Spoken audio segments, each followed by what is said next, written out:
Hello friends, welcome back to e-learning platform of Nalanda Vidyalaya.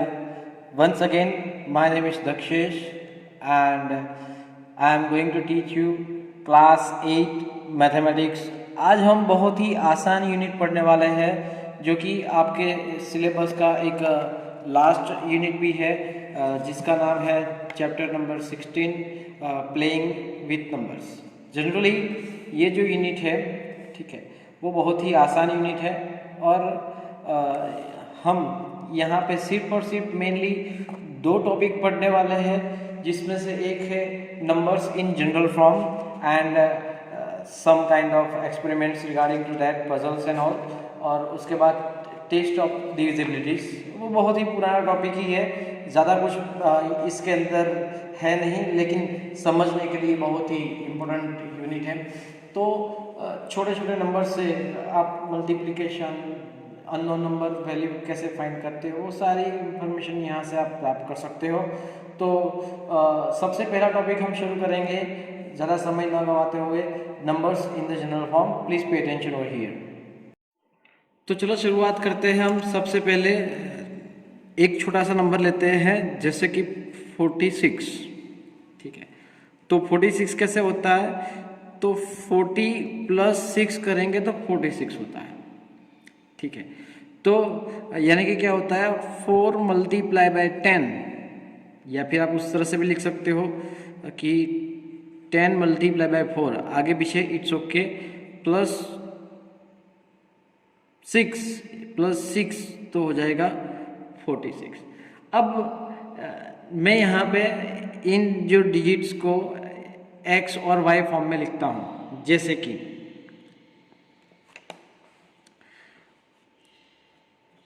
xy is equal to 10x + y।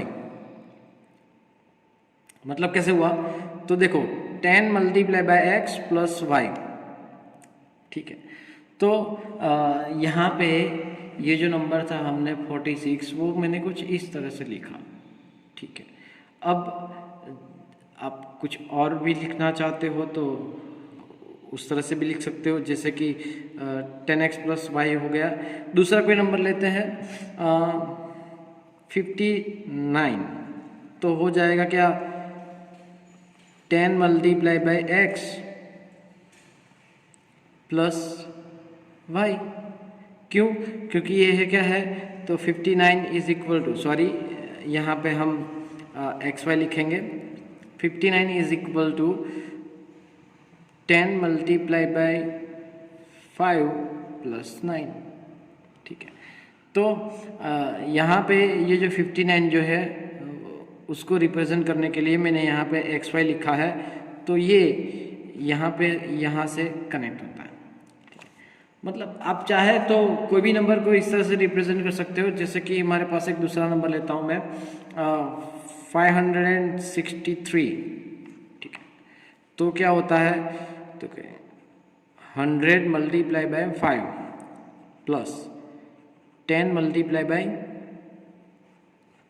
× 6 + 3। तो standard notation, जो आप standard notation में convert करना अगर आपको आता है तो ये बहुत ही आसान है, ठीक है। तो यहाँ पे मैं x लेता हूँ, यहाँ पे y लेता हूँ और यहाँ पे z लूँ, तो हो जाएगा क्या, हो जाएगा 100x + 10y + z। तो ये कुछ इस तरह से नंबर हुआ है। तो ऐसे बहुत सारे नंबर बन सकते हैं, x y z जो है वो डिफरेंट नंबर को रिप्रेजेंट कर सकते हैं, इट डजेंट मैटर।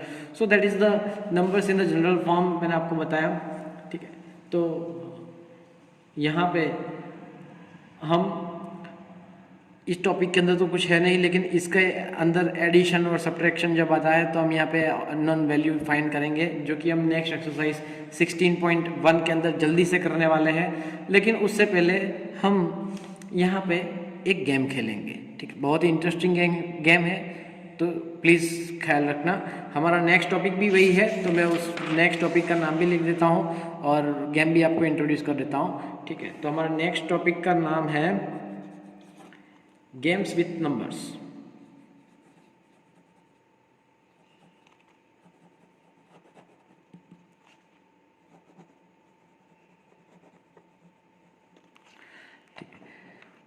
इसके जो पहले आपने जो चैप्टर पढ़ा है, आई मीन टॉपिक पढ़ा, नंबर्स इन जनरल फॉर्म, अगर आपको लगता है कि सर इसमें कुछ समझ में नहीं आया, सो डोंट वरी।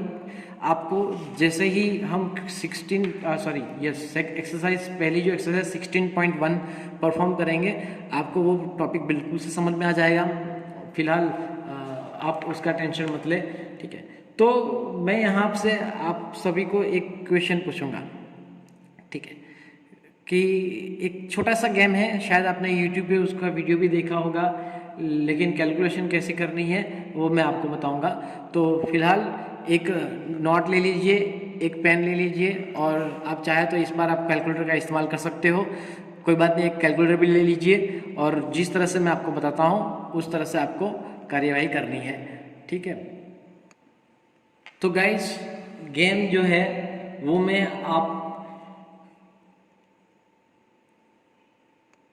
आपके शूज़ के नंबर से, मैं आप कितने साल के हो गए हो, मतलब आपकी एज कितनी है वो बताऊंगा। तो सबसे पहले आपको क्या करना है कि आपको अपना शू नंबर कैलकुलेटर के ऊपर आपको शू नंबर लिखना है।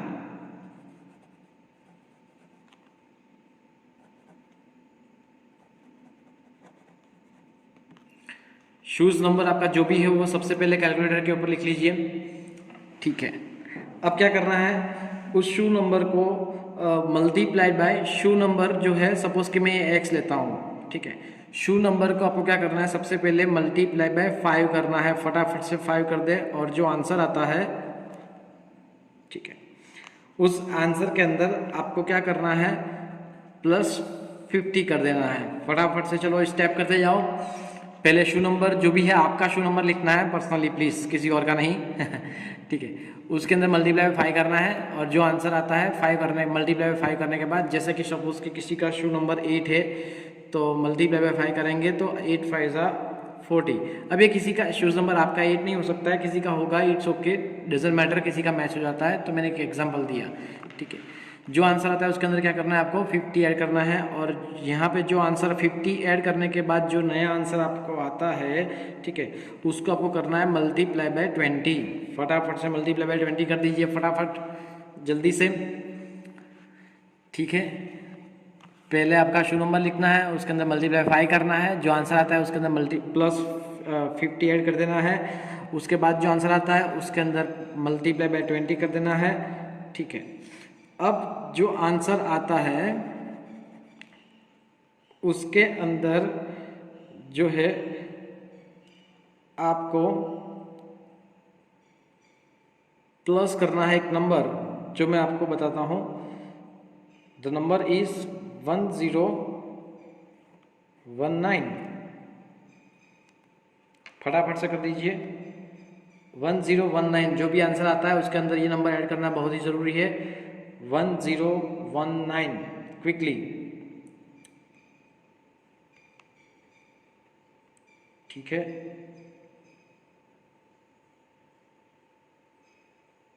कर दिया सभी ने, ठीक है। अब जो आंसर आता है उसमें से आपको आपका ईयर ऑफ बर्थ सब्ट्रैक्ट कर देना है। ये सब्ट्रैक्शन की निशानी है। तो जो आंसर आता है 4 डिजिट के अंदर आंसर आएगा, और यहाँ पे भी आपकी जो ईयर ऑफ बर्थ है वो भी 4 डिजिट में ही लिखनी है। जैसे कि सपोज कि आंसर किसी का आता हो 2819, और माइनस किसी की जो date of year of birth होता है सपोज कि 1999, ठीक है। तो इस तरह से सब्ट्रैक्शन होगा। ये हुआ आपका क्या, ईयर ऑफ बर्थ, और ये सपोज कि आपने एडिशन करने के बाद जो आंसर जो भी आया हो XYZ, ठीक है। फटाफट से कर दिया। अब आपके पास यहाँ पे 4 डिजिट का नंबर है, राइट, ठीक है। ये 4 डिजिट के जो नंबर है उस 4 डिजिट के आप एग्जैक्टली 2 पार्ट कर दो। मतलब सपोज कि ABCD 4 डिजिट आए हैं, उसमें से 2 पार्ट कर दो, ठीक है। 2 पार्ट कर दिए बीच में से। इसमें ये जो पहला वाला है 2 डिजिट आया है वो आपका शू नंबर होगा, जो आपने सपोज किया था, शू नंबर, ठीक है। और ये दूसरा जो CD आया है वो आपकी क्या है, एज है जी। अब ये कैसे हुआ, किस तरह से हुआ? अगर आपका आंसर सही आ रहा है, मतलब मैंने जो किया है उस तरह से आपने परफेक्टली परफॉर्म किया और आपका सही आ रहा है, वेल एंड गुड, ठीक है। अगर अगर आपकी एज में एक नंबर प्लस और माइनस होता है तो भी उसके लिए यहाँ पे एक डिजिट में चेंज करना होता है। वो आपकी बर्थडे सेलिब्रेट हो गई कि नहीं हो गई उसके ऊपर डिपेंड करता है, लेकिन जनरली अभी तक सबकी बर्थडे सेलिब्रेट हो चुकी होगी तो हम इसी मेथड पे चलते हैं। ये एक पूरा एक तरीका है, मतलब कि ये एक मैंने नंबर्स की माया जाल है, ठीक है। तो आप चाहे तो आप खुद भी सीख सकते हैं, ऐसी मायाजाल खुद भी बना सकते हो। यहाँ पे हमारा जो टॉपिक है गेम्स विद द नंबर्स, वो कुछ और दिया गया है, मतलब कि टेक्स्ट बुक के अंदर कुछ और दिया गया है। ये एक मैथमेटिकल ट्रिक है और कुछ नहीं है, ऐसी ढेर सारी मैथमेटिकल ट्रिक होती है। तो गाइज, अगर आपको ये पसंद आया हो तो बिल्कुल से आप अपने दोस्तों को बताएं, अपने दोस्तों को पूछिए, अपने फैमिली मेम्बर्स से पूछिए। एक मेथड सेम रहता है, शू नंबर मल्टीप्लाई बाय 5, आंसर आता है 50 ऐड करना है, आंसर जो आएगा उसके अंदर 20 मल्टीप्लाई करना है, जो आंसर आता है उसके अंदर 1019 स्पेशली ऐड करना है, फिर जो आंसर आता है उसके अंदर आपका डेट ऑफ ईयर जो है वो सब्ट्रैक्ट कर देना है उसमें से।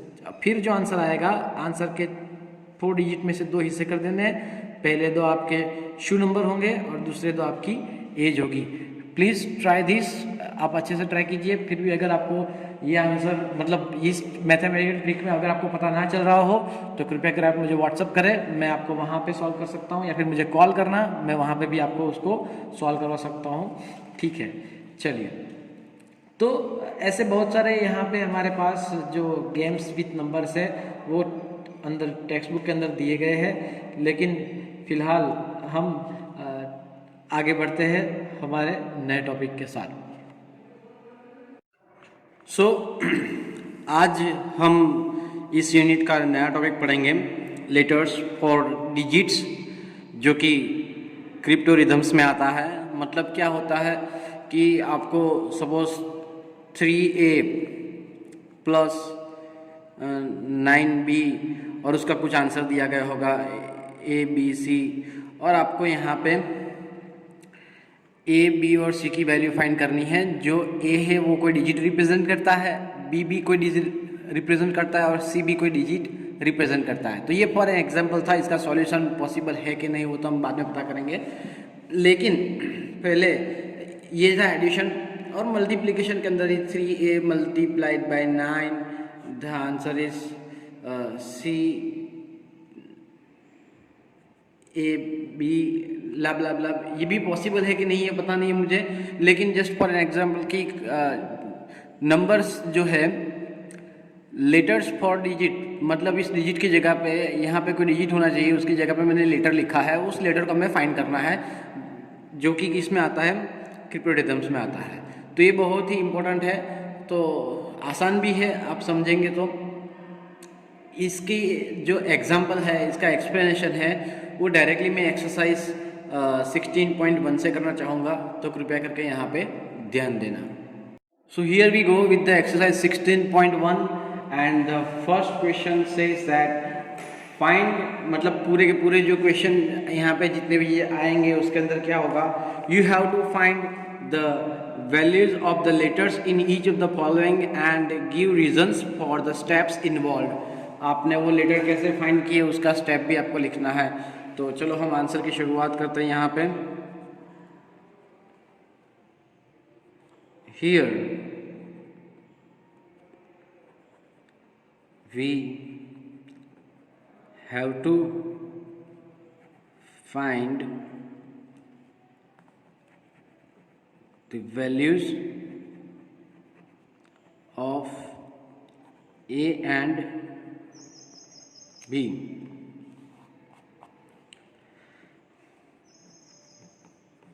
which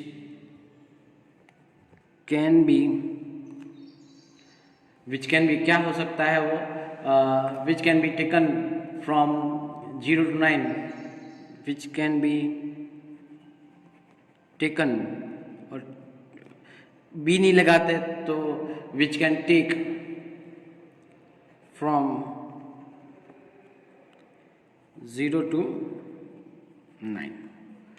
मतलब ए की वैल्यू भी 0 से 9 के बीच में होगी और बी की वैल्यू भी 0 से 9 के बीच में ही होगी। ठीक है, अब सबसे पहला हमारा ये एडिशन है, तो मैं आपको बताना चाहूँगा here a + 5 is equal to 2। अब a + 5 इज इक्वल टू 2 कब पॉसिबल है, मैं आपको वो समझाता हूँ। सी, a की जगह पे अगर मैं 0 रखता हूँ तो 0 + 5 तो आंसर आता है 5। 1 रखे तो 1 + 5 इज इक्वल टू 6। 2 रखे तो 2 + 5 7। 3 रखे तो 3 + 5 8। 4 रखे तो 4 + 5 इज इक्वल टू 9। चलिए आगे बढ़ते हैं। 5 रखेंगे तो 5 + 5 इज इक्वल टू 10। तो आपको ये यूनिट डिजिट देखना है। अब 2 आना चाहिए, 6 + 5 इज इक्वल टू 11। 2 आना चाहिए यहाँ पे यूनिट प्लेस पे, तो 7 + 5 इज इक्वल टू 12। ठीक है, अब 8 + 5 करेंगे तो 13, और 9 + 5 करेंगे तो 14 आंसर आएगा। तो अब देखो हमने 0 से लेकर 9 सारे डिजिट चेक किए हैं। ये तो अभी शुरुआत है, इसलिए मैं सारे डिजिट चेक करता हूँ, वरना पे डायरेक्टली आपको आंसर बोल सकते हैं। आप देख के इक्वेशन को पता कर सकते हैं कि यहाँ पे कौन सा नंबर सिलेक्ट होगा। अब a + 5 इज इक्वल टू 2। ठीक है, अब मैं ये सब रफ कर देता हूँ। ये रफ वर्क था मेरा, मुझे आपको बस यहाँ पे शो करना था कि किस तरह से यहाँ पे डिजिट का सिलेक्शन होता है। ठीक है,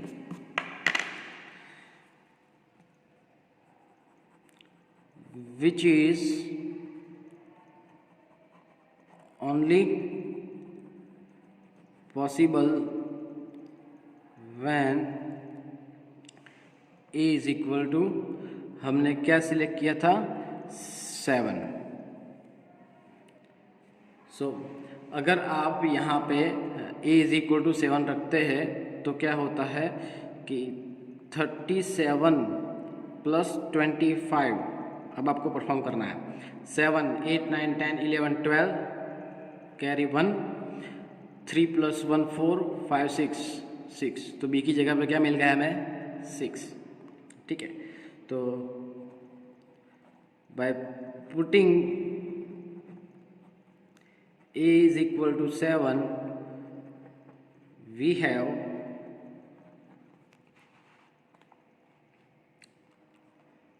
b is equal to 6. Hence a is equal to 7 and b is equal to 6. That is our answer. ठीक है बहुत ही आसान है। आपको सिर्फ एक ही कड़ी पकड़नी है, दूसरी अपने आप मिलती जाएगी। सोच समझ के आपको आगे बढ़ना है। ठीक है, चलिए कोई बात नहीं, यही है number digit, letters for the digits. ठीक है, तो हम आगे बढ़ते हैं नए क्वेश्चन की और उसमें आपको कुछ और समझ में आएगा। ठीक है, so question number 2 says that 4a + 98 gives CB3। अब देखो इस तरह के जब क्वेश्चन होते हैं तो सबसे पहले क्वेश्चन में कितने लेटर है वो चेक करते हैं। क्वेश्चन में एक ही लेटर है तो फिर हम ए की वैल्यू फाइंड करेंगे तो सी और बी की वैल्यू ऑटोमेटिक आपको मिल जाएंगी बाय द एडिशन। ठीक है, so let me start. Here we have to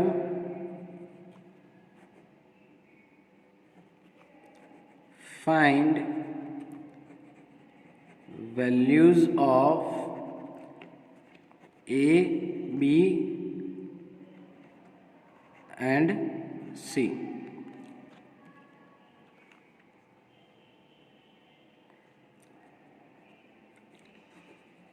The value of A can take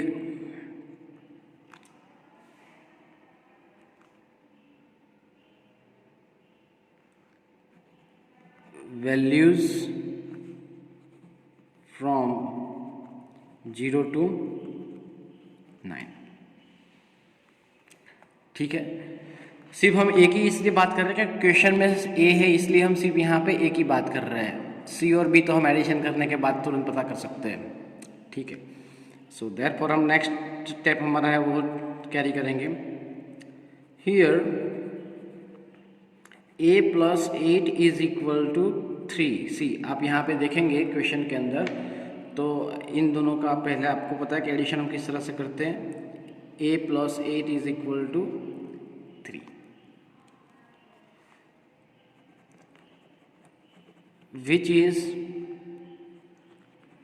only possible when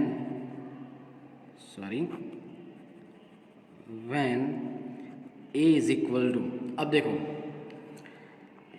8 के अंदर कितना हम ऐड करेंगे तो 3 मिलेगा। सो आप देखो 8 plus 1 9,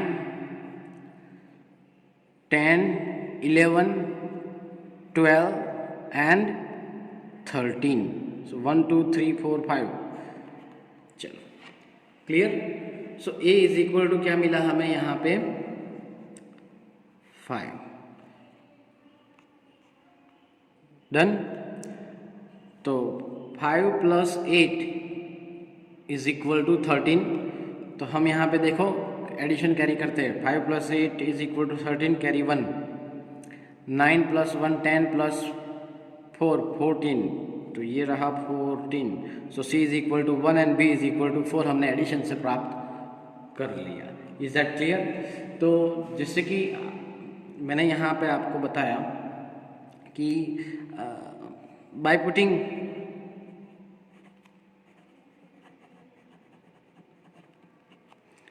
a is equal to 5, we have b is equal to 4 and c is equal to 1। कैसे, तो मैंने यहाँ पे एडिशन करके आपको बता दिया इस तरह से। ठीक है, आसान, बहुत ही आसान है, इसमें कोई डिफ़िकल्टी नहीं है, बस थोड़ी समझने की बात है। तो आप अब देखो डिफरेंट रीडिंग मटेरियल के अंदर डिफरेंट तरीके से आंसर लिखे गए हैं। आर डी शर्मा में कुछ और होगा, फिर ऑल इन वन में कुछ और होगा। ठीक है, फिर आप दूसरी वेबसाइट पे जाएंगे ऑनलाइन सॉल्यूशंस के अंदर, तो वहाँ पे डिफरेंट तरीके से इसका आंसर दिए गए हैं। तो मेरे कहने का तात्पर्य ये है कि आंसर आप कोई भी मेथड से लिख सकते हो, मुझे कोई आपत्ति नहीं है, बस उसका रीज़न प्रॉपर होना चाहिए, आपको समझ में आना चाहिए, और जो लोग पढ़ते हैं उनको भी समझ में आना चाहिए कि ये क्या लिखा है, क्या रीज़न है, और सही है कि गलत है, मैथमेटिकली एंड ग्रामेटिकली। ठीक है, तो यहाँ पे जो मैंने आंसर जिस तरह से फाइंड किया है वो आपको समझ में आना चाहिए। ठीक है, चलो हम आगे बढ़ते हैं नए क्वेश्चन की ओर। आप कॉपी कर लीजिए। Thank you very much. So the next question is of multiplication. तो यहाँ पे एडिशन का नहीं, मल्टीप्लिकेशन का सवाल है, तो उसका आपको ख्याल रखना है। आंसर की शुरुआत करते हैं। Here we have to find value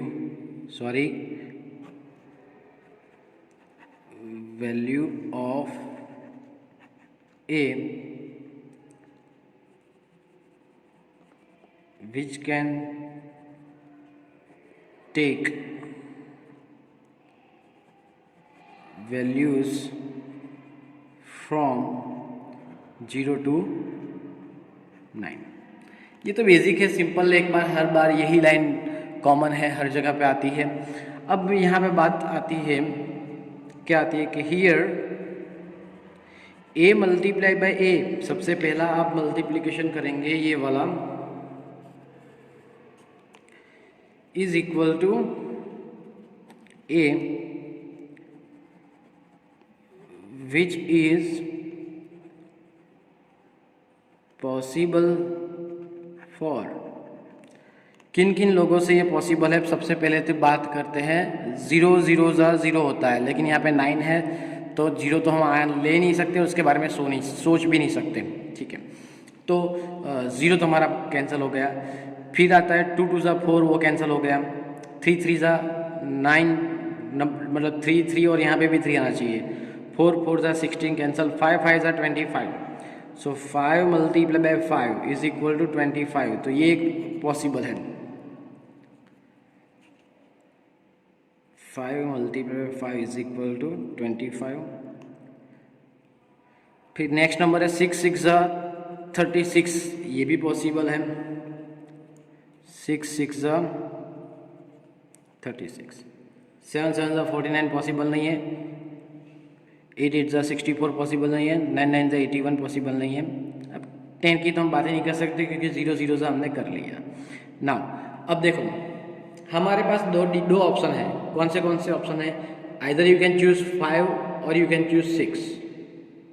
ठीक है, तो अगर हम 5 सिलेक्ट करते हैं, बट देखो आंसर किस तरह से लिखना है वो अलग है और आंसर किस तरह से समझना है वो अलग है। ठीक है, तो मैं यहाँ पे ये रफ कर देता हूँ ताकि मुझे थोड़ी जगह मिल जाए और आपके लिए रफ वर्क भी कर पाऊँ। ठीक है, अगर मैं ये इज इक्वल टू 5 लेता हूँ, ठीक है, तो क्या होगा? 15 मल्टीप्लाई 5, 5 5 25, कैरी 2, 5 1 5 6 7, आंसर इज 75, जो कि यहाँ पे 9 होना चाहिए। मतलब हम 5 ले सकते नहीं है। चलो हम 6 चेक कर सकते हैं। 16 6 6 6 36, carry 3, 6 6 plus 3 9, 96, done. So we have 1a multiplied by a is equal to 9a, which is only possible when a is equal to 6। अब मैंने बताया ना कि ये देखो, लिखना अलग से है, समझना अलग से है। ये समझ लिया हमने, फिर लिख दिया हमने। सो देयरफॉर हमारे पास क्या आएगा कि ये हमारा आंसर रहेगा 1 6 multiply by 6 is equal to 96। So a is equal to 6। ठीक है, प्लीज़ कॉपी इट।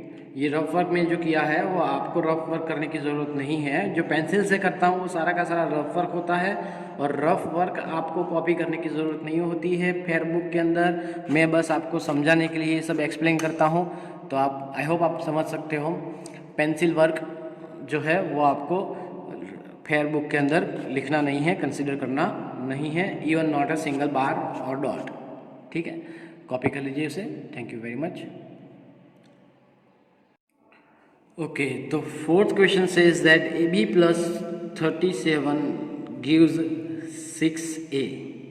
ठीक है, अब यहाँ पे एक छोटी सी बात मैं कहना चाहता हूँ कि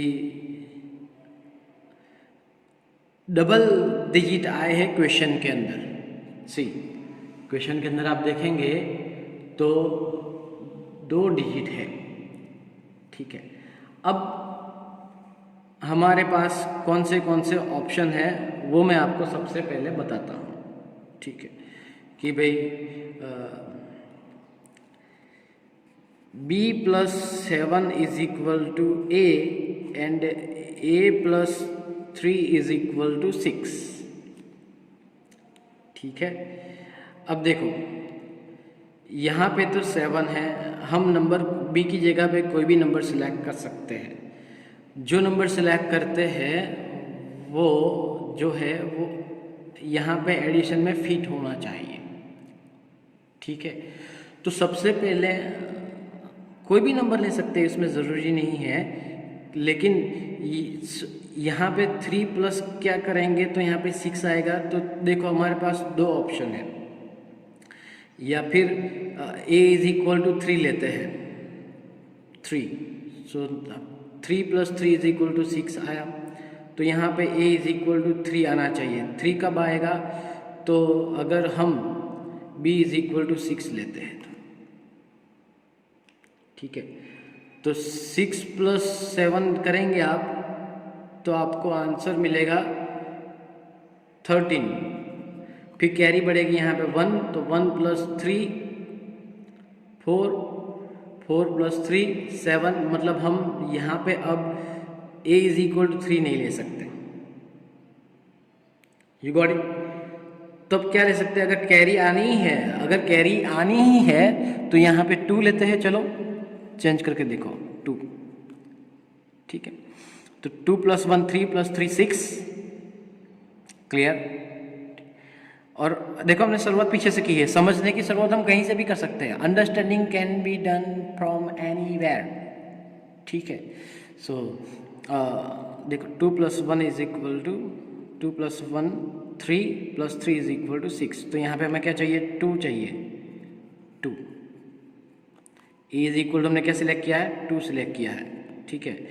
तो 7 के अंदर हम क्या ऐड करेंगे तो पीछे आंसर 2 आता है। तो आपको पता ही है कि हम अगर 5 लें, सपोज हम यहाँ पे क्या लें 5, तो 5 + 7 12, 5 + 7 12। तो चेक कर लेते हैं, चलो b = 5 and a = 2।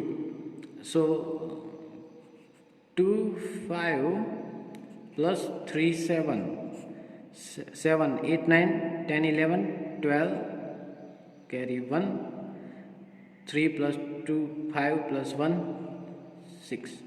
तो ये हुई a की वैल्यू जो कि मैच होती है, और b की वैल्यू तो एक ही है। See, this is how you are going to crack the answer. अब लिखना कैसे है वो समझ लेते हैं। So let me start the answer.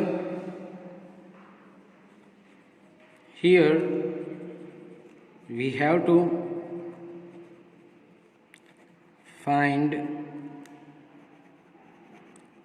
values of a and b। हमें a और b की वैल्यू फाइंड करनी है, which can take values from 0 to 9। 0 से और 9 के बीच में ही, ये तो कॉमन है कि हमें किसकी वैल्यू फाइंड करनी है और इसकी वैल्यू किन किन लोगों के बीच में आएगी, ठीक है। Here b + 7 = a and a + 3 = 6 are connected. Obviously connected है, ठीक है। अब क्या है कि आगे हम क्या कर सकते हैं कि हमने कहा कि भाई a + 3 = 6, a + 3 = 6 is only possible with carry 1 if a = 2। With carry 1 इसलिए कहा मैंने, क्यों, क्योंकि यहाँ पे आपको पता है कि 7 है, ठीक है। तो यहाँ की जो वैल्यू है वो डिपेंड करती है इसके ऊपर। दोनों कनेक्टेड है, तो मैंने आपको स्टार्टिंग में ये सब पूरा एक्सप्लेन कर ही दिया है, तो मैं बस लिख ही रहा हूँ कि उसका आंसर आपको किस तरह से लिखना है। सो राइटिंग इज़ बेटर, ठीक है, मतलब वो बहुत ही ज़रूरी है। Now b + 7 = 2 is possible for b = 5, ठीक है।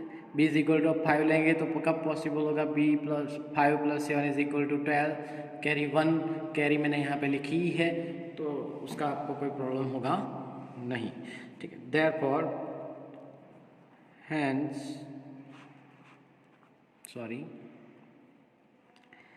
a is equal to 2 and b is equal to 5। अब मैंने जिस तरह से कहा कि लिखना अपने ऊपर से डिपेंड करता है। अगर आप चाहते हो कि ये जो मैंने लिखा है वो आप किसी और रीडिंग मटेरियल में से लिख सकते हो, या फिर आप कहीं इंटरनेट से भी लिख सकते हो, मुझे कोई आपत्ति नहीं है, ठीक है। तो आप अपने खुद से भी लिख सकते हो, अपने आप बनाओ, आप जिस तरह से समझते हो उस तरह से लिखो, मुझे कोई आपत्ति नहीं है, ठीक है। यहाँ पे जिस तरह से मैंने आपको समझाया था उसी तरह से मैंने यहाँ पे लिखवाया है, तो आप जिस तरह से समझ सकते हो उस तरह से लिखना वही इम्पोर्टेंट है। So that was the fourth one, kindly copy this. Thank you very much.